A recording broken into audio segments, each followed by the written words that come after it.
Do you ever feel like your family's doing okay?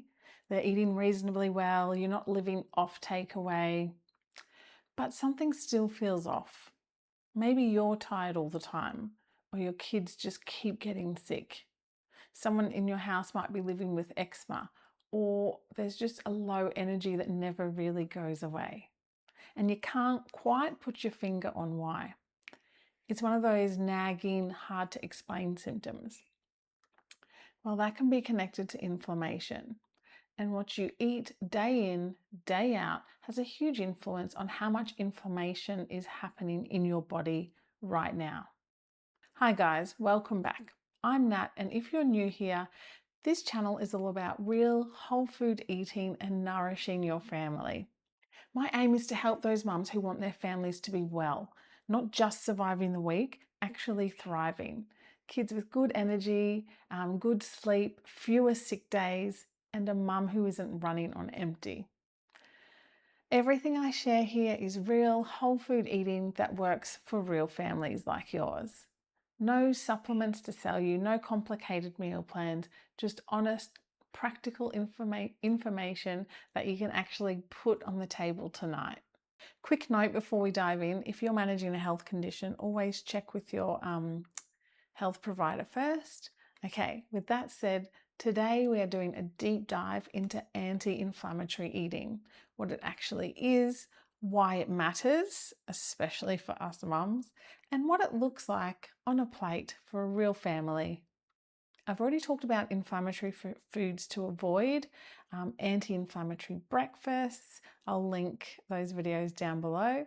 But today I wanted to take a step back and give you the full picture, the why behind all of it. So let's get into it.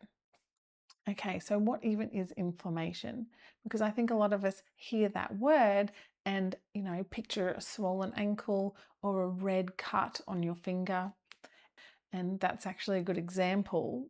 That is inflammation, but that's your immune system responding exactly how it should. It's healing you, and that's the good kind. But here's the thing, your immune system can sometimes get a bit confused. Instead of only responding to genuine threats, a virus or an injury, it starts firing at healthy cells too. It gets stuck in this low-grade on mode, and when it happens over a long period of time, that's what we call chronic inflammation. And chronic inflammation is linked to so many health conditions that are becoming incredibly common right now. Things like type 2 diabetes, heart disease, autoimmune conditions, skin conditions, gut issues, and it affects your overall mood and sense of well-being. What the research is showing us again and again is that we can either turn that dial up or down on that inflammation. And to me, that's everything.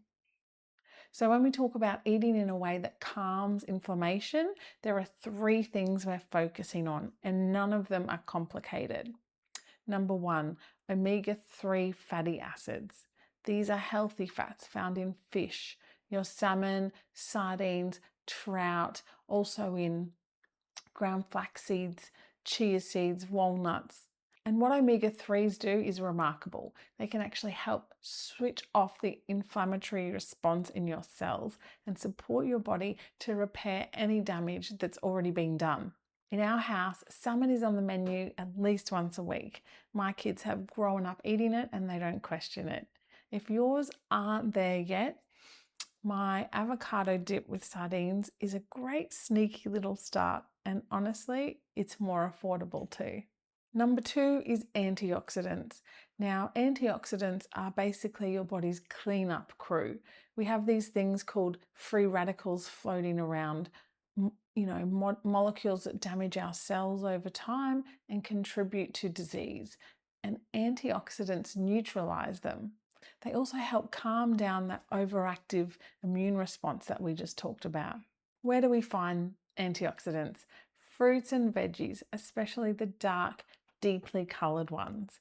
Berries are incredible, so are dark leafy greens, capsicum, sweet potato, but also nuts, seeds, spices, beans, olive oil, green tea.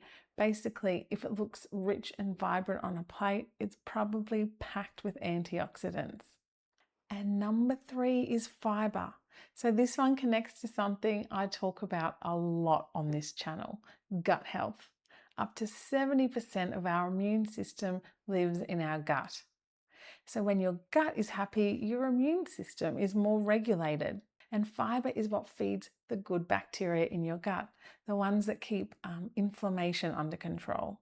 High fibre foods include fruit, vegetables, beans, lentils, and whole grains. Essentially, there's a lot of overlap with antioxidant foods, which is why eating this way, just starts to feel really intuitive once you understand why. All right, let's make this real, because I know it can feel overwhelming when someone lists off all these ingredients and you're thinking, okay, but what does a Monday night look like?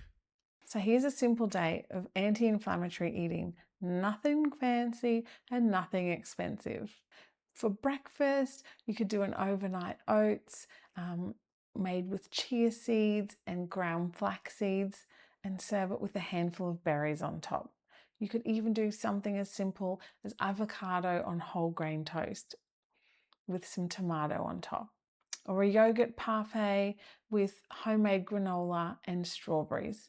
All doable, all foods that my kids love to eat. Lunch could be a loaded salad, like loaded up with roast veggies, chickpeas, some nuts and seeds on top, avocado, throw in a boiled egg if you like, and an olive oil and lemon dressing on top. Or a hearty vegetable and bean soup. It doesn't have to be complicated. Dinner can be super simple as well. I love to do roast salmon on a tray with some veggies in the oven, drizzled with olive oil, and you can serve that up with a bit of brown rice, or a bean-loaded Mexican chili with heaps of hidden veggies inside. Mexican night at our house is always a winner. And for snacks, you could do veggie sticks with a dip, hummus or avocado dip, peanut butter on whole grain toast, a small handful of trail mix or a piece of fruit. So simple and doable. I hope you get the picture that none of this is out of reach. It's not a diet in the way that you usually think of that word. It's just nourishing real food. Food your grandparents grew up on. So who can benefit from eating this way? Well, all of us. But if you or someone in your family is living with eczema, psoriasis, heart disease, diabetes, Crohn's, colitis, rheumatoid arthritis, research suggests that an anti-inflammatory diet can be really meaningful in managing those conditions. There's also really interesting evidence around mental health. Depression and anxiety have been linked to inflammation in the body, which just goes to show how connected all of this really is. Food is one piece of a bigger picture, but it's a piece that you have the most control over, and that's the really good news. So to wrap this up, anti-inflammatory eating, you don't have to be perfect with it. I'm not telling you to overhaul your pantry and your kitchen overnight.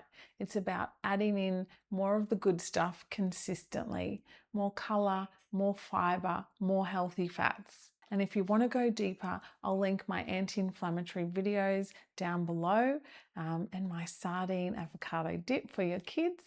They're all a great place to start. If this video was helpful, please give it a thumbs up and don't forget to subscribe while you're at it. It helps this channel reach more mums who need this kind of information. And drop a comment below. Is this something you've been curious about for a while, or is anti-inflammatory eating totally new for you? Thanks for watching. You're already doing something good by educating yourself on this stuff. I'll see you in the next one.